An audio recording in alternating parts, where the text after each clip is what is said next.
मिसळ चालण्यात आपण मटकी छान फ्राय करून घेऊया.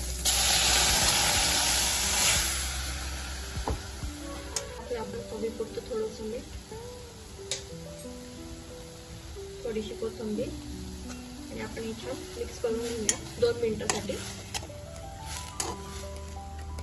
शकतो आपले मिसळ इथे तर्री किती छान आलेली आहे, किती छान याचा रंग आलेला आहे.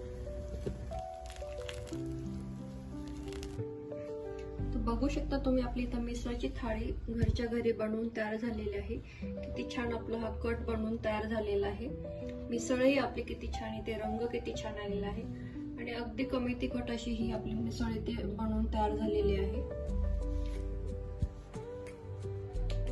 आजच्या अशा ह्या सोप्या पद्धतीने मिसळची रेसिपी तुम्हाला कशी वाटली आणि अशाच पद्धतीने मिसळ घरी नक्की ट्राय करून बघा आणि तुमच्या घरच्यांनाही खुश करा. अहो, हे घ्या तुमची मिसळ इथे तयार झालेली आहे. कशी वाटली तुम्हाला मिसळची रेसिपी? व्हिडिओ आवडल्यास लाईक करा, शेअर करा, सबस्क्राईब करा आणि अशी रेसिपी नक्की ट्राय करा.